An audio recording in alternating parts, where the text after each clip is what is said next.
Muito bem, pessoal. Salve, salve. Sejam todos bem-vindos a mais uma live do nosso curso de Física Contemporânea. Na aula de hoje, nós vamos tratar alguns detalhes sobre os operadores de spin. São os operadores que nos permitem trabalhar de maneira mais aplicada, concreta, com esse conceito. Então, hoje nós vamos construir essa base conceitual, parte dela que é a estrutura fundamental da mecânica quântica dos operadores, nós já conhecemos. Mas vamos ver detalhes físicos e matemáticos que acompanham, então, a formulação do conceito de spin.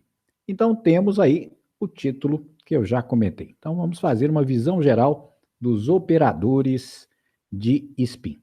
E para isso é preciso lembrar um contexto histórico que nós comentamos brevemente na nossa última live, que é exatamente o fato de que a ideia de spin apareceu por meio de experimentos e considerações teóricas que foram propostas na década de 1920. Então, nessa década de 1920 a 1930, é que o conceito, a ideia teórica e os experimentos que dão suporte a essa ideia teórica sobre spin foram, então, estabelecidos. Então, esses elementos evidenciaram que partículas quânticas podem apresentar momento angular clássico, que representamos por L maiúsculo, e também o chamado momento angular de spin, que até o que nós ainda conhecemos não possui análogo clássico. Inclusive, aqui uma advertência para quem vai dar aulas sobre esse assunto,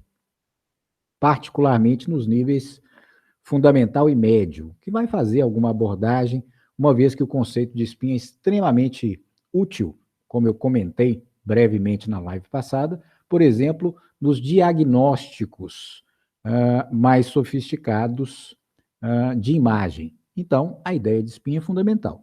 Então, é natural que os estudantes, mesmo dos níveis fundamental e médio, tenham alguma referência sobre esse assunto. Então, a advertência que eu faço é exatamente esse fato, de que o nosso conceito físico, com base na mecânica quântica de spin, não tem análogo clássico, que é muito comum ser apresentado na literatura didática nesses níveis de ensino. Associar dois movimentos ao elétron, tratando esse elétron como uma bolinha. Essa bolinha gira ao redor de um centro atrativo e, ao mesmo tempo, ela descreve um movimento ao redor do seu eixo de simetria. Esse segundo movimento de rotação em torno do eixo de simetria é tratado nessas analogias feitas didaticamente como sendo momento angular de spin, associado a essa rotação do elétron em torno do seu próprio eixo. Esse é um modelo muito complicado, exatamente porque ele nos leva a absurdos. Se nós formos calcular o momento angular associado a esse possível movimento de rotação do elétron, nós chegaríamos à conclusão que a velocidade de rotação dele, tangencial, teria que ser maior que a velocidade da luz, o que é, obviamente, um problema teórico absurdamente difícil de resolver. Portanto, em resumo, essa ideia de associar o momento angular de spin a algo clássico, como o giro de uma bolinha ao redor do seu eixo, não tem nenhum fundamento e é algo que devemos evitar sempre que possível. Para elétrons atômicos, no contexto da mecânica quântica, essas grandezas apresentam algumas características que vamos sumarizar no nosso quadro 1 que vem a seguir. Então, temos lá, elemento descritivo, operadores autovalores, de quem? Do momento angular orbital, L, e do momento angular de spin, que vamos representar por S maiúsculo. Então, teremos, no âmbito da mecânica quântica, o operador descritivo ou descritor do momento angular orbital L é o operador L. E o mesmo para o momento angular de spin. Teremos um operador específico associado a esse observável, que é o operador S. Muito bem. Quais são os autovalores de L e de S? Eles são quantizados segundo essas duas regras de quantização. Então, os autovalores possíveis para o momento angular L são dados por essa expressão. Raiz de L minúsculo, L mais 1, H cortado. L minúsculo é o número quântico associado à magnitude do momento angular. Portanto, L, momento angular orbital, é quantizado segundo essa lei de quantização, controlada por L minúsculo igual a 0, 1, 2, etc. Isso é estudado normalmente por vocês lá no livro de física quântica do Iceberg e Resnick. Um curso, então, provavelmente, que você já deve ter feito. Quanto ao momento angular de spin, a sua quantização também é feita de maneira muito similar, afinal de contas, ambos são momentos angulares, e do ponto de vista da mecânica quântica, o tratamento formal é muito semelhante entre os dois. Então, a magnitude do momento angular de spin, S maiúsculo, é quantizado pela regra similar à do momento angular orbital. S minúsculo, S mais 1, H cortado. No caso mais importante, que envolve o grupo de partículas que tem maior número de aplicações de interesse, o número quântico de spin é meio. Há outros números quânticos de spin para outras categorias de partículas, mas o grupo mais importante, que vamos descrever daqui a pouco, S minúsculo sempre será igual a meio. Muito bem, conhecidos os operadores e autovalores, é importante que nós destaquemos que, nas aplicações mais imediatas, as medidas quantitativas feitas em relação aos momentos angulares são geralmente descritos em termos da chamada componente Z. Então, teríamos componente Z do momento angular orbital, LZ, e a componente Z do momento angular de spin, SZ. Elas também são quantizadas com números específicos, números de quantização específicos. No caso da componente Z do momento angular orbital, a quantização é feita através do número M índice L. E M índice L varia de menos L, passando por 0 até mais L. No nosso caso de interesse de hoje, que é a componente Z do momento angular de spin, o ms, que é o número quântico que dá a quantização dessa componente, vale meio ou menos meio. São os únicos valores possíveis para o grupo de partículas cujo número quântico de spin é meio. Falaremos desse grupo, como disse, daqui a pouquinho. Portanto, para as partículas de nosso interesse, a componente Z do momento angular de spin, ou simplesmente a componente Z do spin, terá apenas os valores autovalores possíveis. Meio de H cortado ou menos meio de H cortado. É a expectativa que a teoria coloca. E os experimentos, como disse, do final dos anos de 1920, vão comprovar essa suposição até então teórica. Temos ainda que considerar, para as aplicações práticas, o momento de dipolo magnético associado a cada um desses momentos angulares. Da teoria eletromagnética clássica, há uma relação entre momento angular e momento de dipolo magnético. Isso certamente foi estudado por você, inicialmente lá na Física Geral 3 e provavelmente no seu curso de Física Quântica, lá do Iceberg e Resnick. Lembrando, esse momento de dipolo magnético é, então, dado como proporção do momento angular correspondente. No caso, temos μ0, geralmente representado assim, para o momento de dipolo magnético associado ao momento angular orbital. E teremos μ índice S como sendo o momento de dipolo magnético associado ao momento angular de spin. Essas duas quantidades terão, como veremos, importância muito grande nas aplicações. Então, esses dois momentos de dipolo magnético são expressos em termos do magnéton de Bohr, μ índice B, que é uma constante criada no começo da teoria atômica, dividido por H cortado, e G0 vale 1 para o elétron, e GS, que é o correspondente no momento de dipolo magnético associado ao spin, vale aproximadamente 2 para o elétron.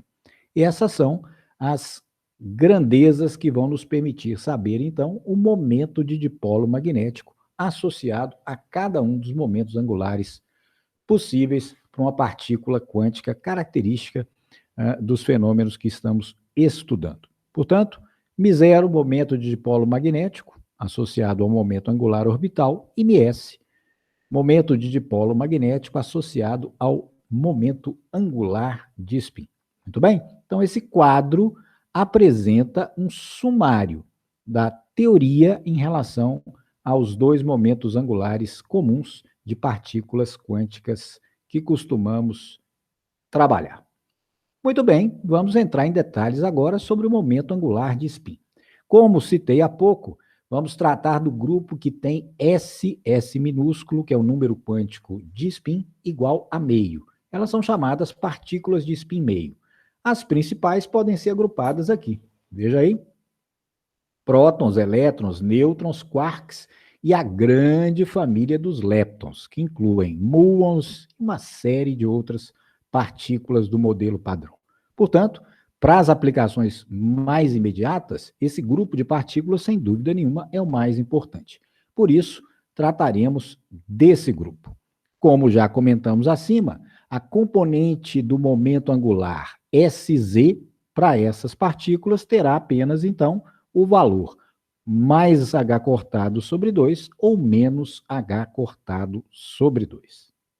Assim sendo, teremos dois autovetores naturais que podemos associar a esses autovalores. Então, poderemos definir o primeiro, chamando-o de spin-up, que vamos representar por ket setinha para cima, ou spin-down, que pode ser representado por ket setinha para baixo. Portanto, a relação número 1 aponta uma base natural para os autovetores ligados aos operadores de spin. Então, teremos lá ket up 1, 0 e ket down 0. É a base natural para o tratamento dos autovetores de spin. Com tais elementos, então, veja lá, podemos construir na base formada por esses dois autovetores, ket up e down, o operador da componente Sz do momento angular de spin. Fica natural, uma vez que, lembra-se, quando representamos um operador na base de seus autovetores, qual é a sua representação matricial? Lembra-se? Ela é diagonal, tendo como elementos da diagonal principal os dois autovalores associados aos respectivos autovetores. Portanto, ao autovetor up, temos o autovalor H cortado sobre 2. E associado ao autovetor down, temos menos H cortado sobre 2. Por isso, naturalmente, a nossa representação matricial do operador Sz, da componente Z do momento angular de spin, será dado pela expressão número 2. H cortado sobre 2 vezes matriz diagonal 1 menos 1. Muito bem? Então, temos aí o primeiro dos 3 operadores de spin fundamentais. Quais são os outros 2? Exatamente aqueles associados às outras 2 coordenadas. Seriam, então, Sx e Sy. Vejamos quais são as características desses outros 2 operadores. Primeiro, temos que considerar a seguinte propriedade fundamental. O espaço é tratado, do ponto de vista mais genérico, como sendo isotrópico. O que isso significa? Que não há nenhuma direção particularmente privilegiada na classe de fenômenos físicos que se está estudando. Isso significa que a direção Z não deve ter, nesse contexto, nenhuma característica física privilegiada ou diferente das outras 2 direções usuais, x e y, no caso. Por isso, as componentes nessas direções do momento angular de spin, assim como a componente z, devem ambas possuir naturalmente os mesmos autovalores. Do contrário, o espaço não poderia ser tratado como isotrópico. Haveria alguma característica física que privilegiasse uma das direções, o que não se observa usualmente. Portanto, os operadores Sx e Sy associados a essas componentes devem ambos apresentar uma representação similar à do operador Sz. Similar, semelhante, não idêntica, evidentemente. O que há de especial? Voltando lá, veja, na representação do operador Sz matricialmente, nós temos uma matriz formada, como disse, pelos autovalores de seus autovetores. Exatamente para que tivéssemos a representação imediata dessa componente. Usando as propriedades gerais de comutação de momento angular, que já são conhecidas, podemos montar as outras duas a partir da componente Sz. Obteremos duas matrizes similares a essa.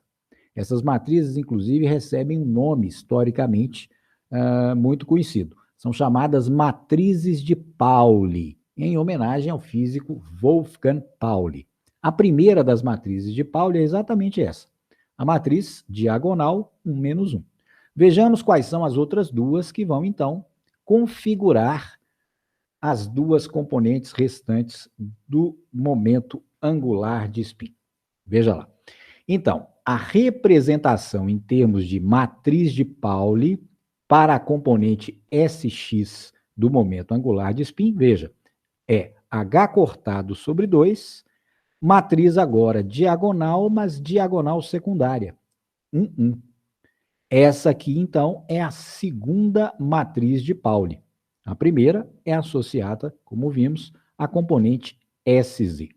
Nesse caso, se você fizer o exercício que nós já sabemos resolver, de obter os autovetores correspondentes a essa matriz, encontraremos 1 sobre raiz de 2, já normalizado, 1, 1, e 1 sobre raiz de 2, 1 menos 1. São exatamente os autovetores associados a essa matriz. Esses dois autovetores, então, representam os autovetores para o operador Sx. Vamos designá-los por ket x+, e ket x-, indicando dois autovetores associados à componente Sx, operador da componente x do momento angular de spin. Muito bem? Esses dois autovetores expressos na base up-down, é um resultado importante que utilizaremos mais adiante, é ket x+, é 1 sobre raiz de 2 ket up, mais 1 sobre raiz de 2 ket down. E o ket autovetor x-, 1 sobre raiz de 2 up, menos 1 sobre raiz de 2 down. Exatamente por isso, a representação matricial deles, na base up-down, é exatamente 1 e 1 menos 1. Muito bem? Agora, vejamos a última das três componentes de spin. O operador relativo à componente Sy. Veja lá. Terceira matriz de Pauli. Veja que ela é similar, semelhante, parecida com as outras duas. Essa aqui também é uma matriz diagonal secundária nesse caso, com as entradas sendo I e menos I. Viu aí? Essa, então, é a chamada terceira matriz de Pauli, que associa-se à componente Sy. Muito bem. Por que elas têm, no fim das contas, essa representação? Elas têm essa representação porque, primeiro, os operadores devem ser hermitianos. Depois você faça o teste. Verifique que cada uma das três matrizes de Pauli, naturalmente, é uma matriz hermitiana. Segundo, os três operadores devem obedecer às relações de comutação entre as componentes do momento angular. As relações entre essas componentes devem ser as mesmas existentes entre as componentes Lx, Ly e Lz do momento angular orbital. Fazendo-se alguma álgebra, é possível mostrar, a partir dessas relações de comutação, que as expressões correspondentes para as três componentes do momento angular de spin são exatamente as três que apresentamos. Note lá. Então, associados ao operador SY, teremos dois autovetores, que vamos designá-los como ket y mais e ket y menos. Naturalmente que os autovalores, como já comentamos, são mais h cortado sobre 2 e menos h cortado sobre 2. Nesse caso, como exercício, verifique que os autovetores associados a essa matriz são exatamente 1 sobre raiz de 2 já normalizado, 1i, e 1 sobre raiz de 2, 1 menos i. Em termos da base up-down, veja lá, a expressão do ket y mais é 1 sobre raiz de 2 up, mais i sobre raiz de 2 down. E o mesmo para o ket y menos. Nesse caso, teríamos 1 sobre raiz de 2 up, menos i sobre raiz de 2 down. Note, então, que podemos representar todos os elementos dos operadores de spin e dos seus respectivos autovetores usando a base canônica, a base natural up-down. Ou então, matricialmente, como já apresentamos. Muito bem? Vejamos agora um exercício de aplicação inicial da parte operacional desses conceitos. Veja lá. Suponha que uma partícula de spin meio, o grupo que estamos tratando, encontre-se no estado S, dado na base up-down, lembra-se? Ket up, que é 1, 0, e ket down, que é 0, 1, pela seguinte expressão. Então, temos lá estado S de spin da nossa partícula. Então, esse ket S contém toda a informação sobre os operadores e os observáveis associados à nossa partícula. Será, então, 1 mais i sobre raiz de 6 ket up, mais 2 sobre raiz de 6 ket down.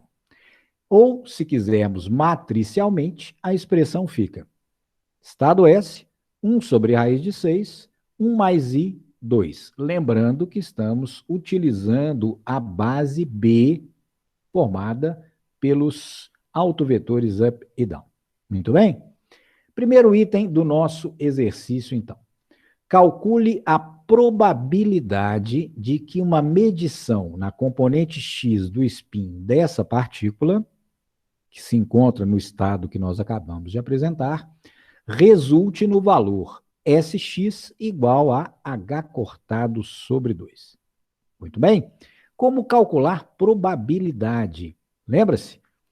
Solução, veja lá. Vamos lembrar o que já sabemos.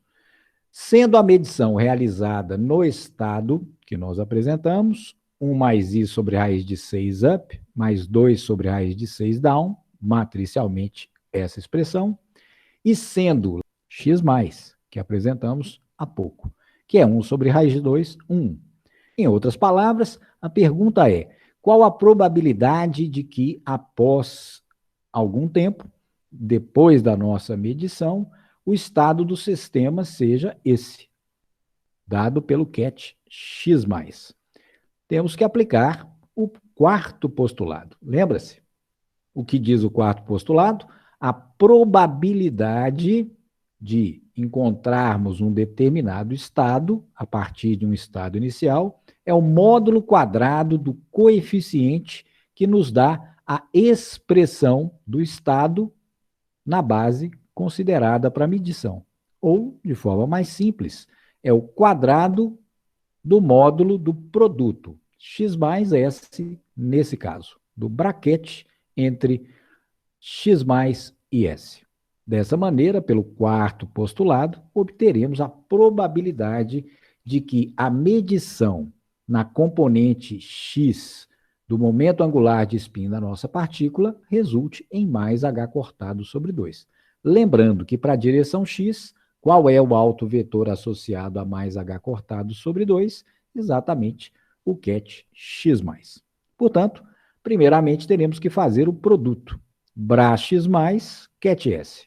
Então, seria 1 sobre raiz de 2, fazendo a transposição, veja lá, o nosso ket(x) mais é 1 sobre raiz de 2, 1, transposta conjugada dele será 1, entradas reais, vezes o estado S, que é 1 sobre raiz de 6, 1 mais I2, que nós apresentamos no enunciado. Veja aí, então, nosso estado S, 1 sobre raiz de 6, 1 mais I2, na base B. Fazendo o produto, veja lá, que vamos obter. Então, teremos lá 1 sobre raiz de 2 vezes 1 sobre raiz de 6, nos dá raiz de 12 no denominador. Desenvolvendo, teremos, então, linha coluna, nesse caso, então, 1 vezes I, 1 vezes 1 mais I, mais 1 vezes 2, o que resulta em 3 mais I sobre raiz de 12. Portanto, a nossa probabilidade procurada nesse primeiro item é probabilidade de x+, de obtermos, então, como resultado da medição na direção x do spin da partícula, módulo quadrado do produto que acabamos de obter. Esse produto resultou no número complexo 3 mais i sobre raiz de 12. Então, a probabilidade é o quadrado do módulo desse complexo. Naturalmente, será quadrado do módulo do complexo 3 mais i sobre quadrado de raiz de 12. O que resulta? Módulo de 3 mais i, módulo do complexo 3 mais i, é 3 ao quadrado mais 1 ao quadrado. Quadrado de raiz de 12, 12, isso resulta em 5/6. Simplificando, 9 mais 1, 10, sobre 12, 5 sobre 6. Portanto, a probabilidade procurada é aproximadamente 83,3%. Viu aí?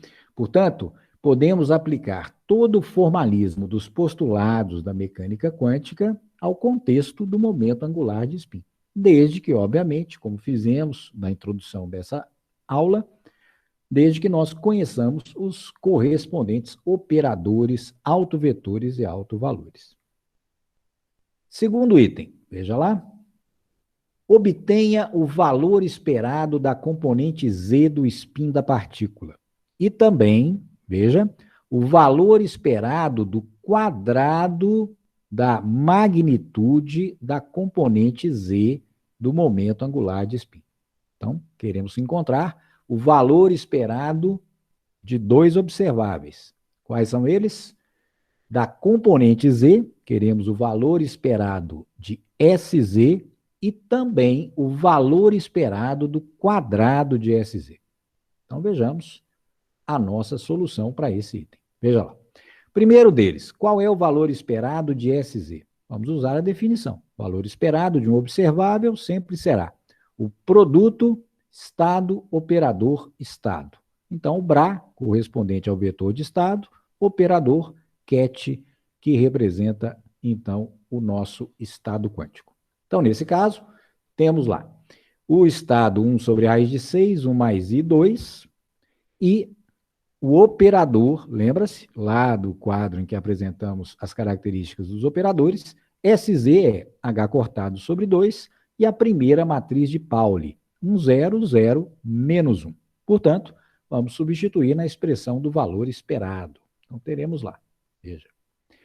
Valor esperado de SZ será, então, novamente, não temos. Bra(S). Quem será o nosso Bra(S)? 1 sobre raiz de 6, fazendo a transposta conjugada, 1 mais I, teremos 1 menos I. 2 é real, permanece. Vezes o operador SZ, que foi dado, H sobre 2, H cortado sobre 2, matriz de Pauli, vezes novamente o estado S, o ket S. 1 sobre raiz de 6, 1 mais I, 2. Fazendo, então, a operação algébrica, teremos lá raiz de 6 resulta em 12, em 6 vezes 2 resulta em 12. Então, teremos H cortado sobre 2, constante multiplicativa. Nesse caso, agora, temos que fazer o produto matricial. Veja lá, então, que resulta 1 menos I vezes 1, mais 2 vezes 0, resulta em 1 menos I. Teremos lá a linha coluna novamente, 1 menos I vezes 0, 0, mais 2 vezes menos 1 resulta em menos 2. Então, produto desses dois elementos matriciais resulta, então, nessa matriz linha. E vezes a última matriz, 1 mais i, 2.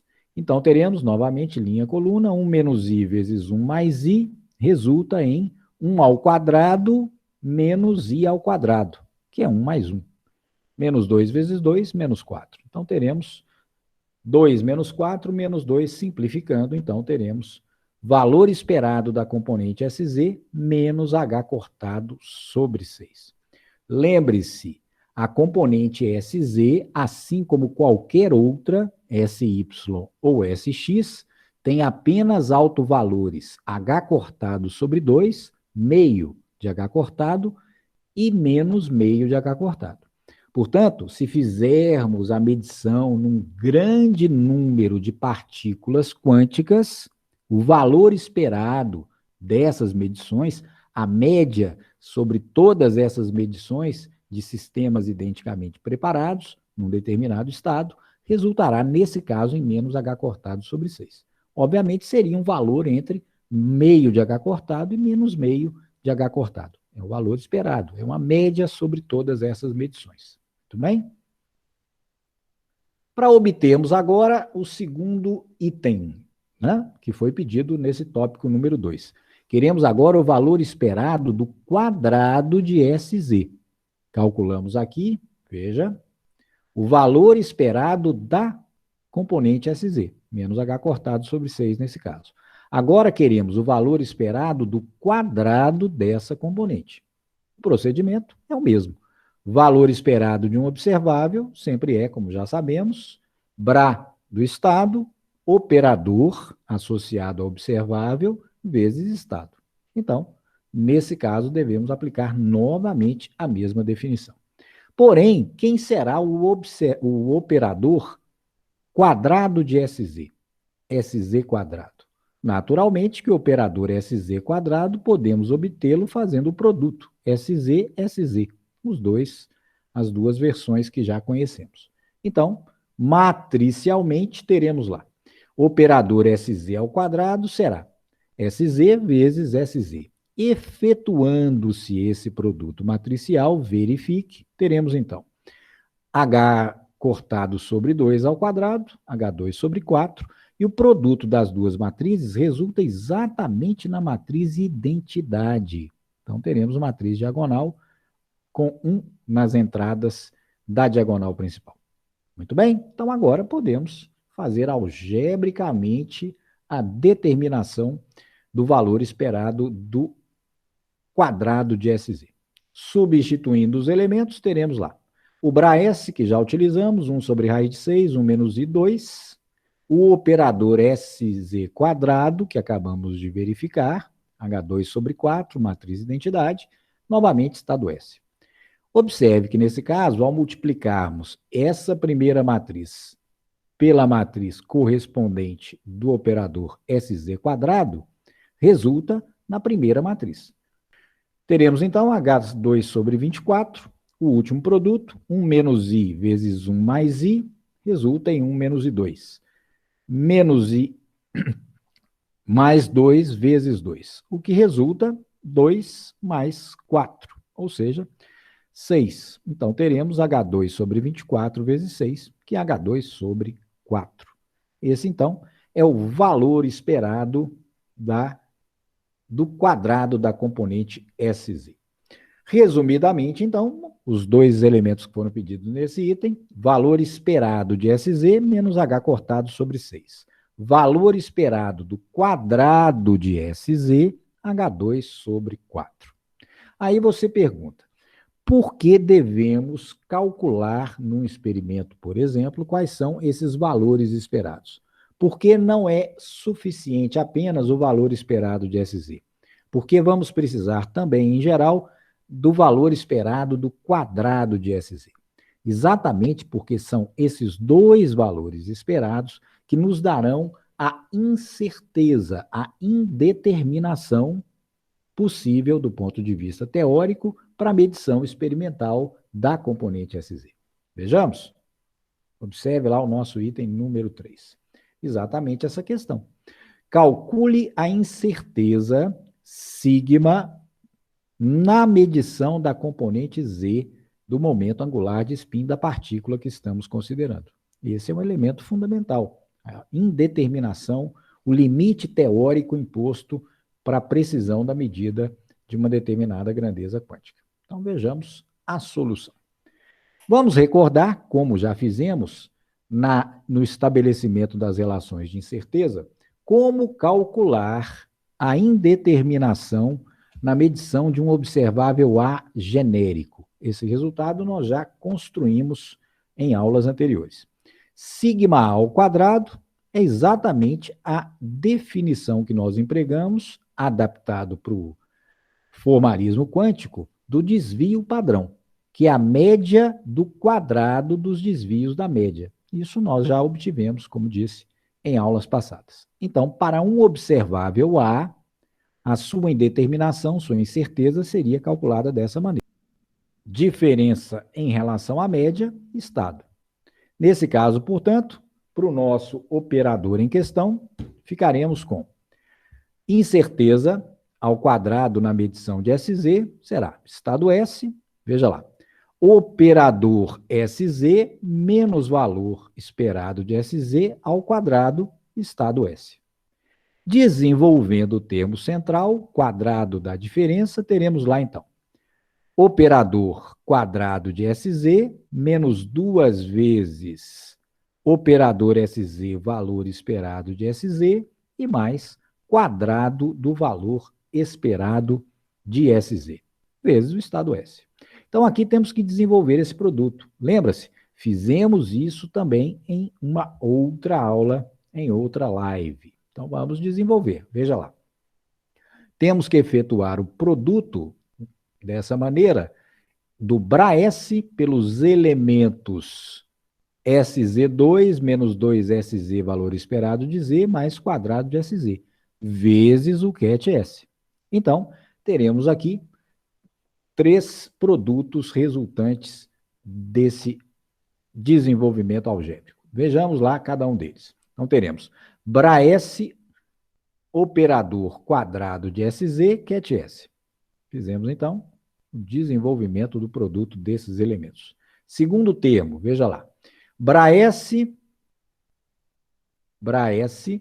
vezes operador SZ vezes ket S. Note que menos 2 e valor esperado de SZ são constantes. Nesse caso, eles são, então, escalares. Então, podemos colocar à esquerda do produto. Então, teremos menos 2, valor esperado de SZ. E, finalmente, o último termo. O último termo, então, seria BraS, valor esperado do quadrado de SZ, ket S. Note que o quadrado do valor esperado de SZ é um escalar, ou seja, uma constante multiplicativa. Pode ficar à esquerda do produto. Então, temos BraS, ket S. Muito bem? Lembrando, como o estado, pelo primeiro postulado, o vetor de estado deve sempre estar normalizado, o produto braquete SS resulta em 1, naturalmente. Então, interpretando cada um desses elementos, teremos lá, veja, estado, operador, estado. O que é isso? Valor esperado do operador. Então, é valor esperado do quadrado de SZ. Segundo termo, veja lá. Temos estado, operador, estado. Isso é valor esperado do observável associado a esse operador. Então, é valor esperado de SZ. Temos, então, valor esperado de SZ vezes valor esperado de SZ. Então, é o quadrado do valor esperado de SZ, como aparece, então, nesse termo. E, finalmente, o último é exatamente quadrado do valor esperado de SZ. Então, efetuando o produto do termo central, teremos lá valor esperado do quadrado de SZ, veja, menos 2 vezes quadrado do valor esperado de SZ e mais o último termo, quadrado do valor esperado de SZ. Então, menos 2 mais 1, quadrado do valor esperado de SZ, resulta em menos quadrado do valor esperado de SZ. Muito bem?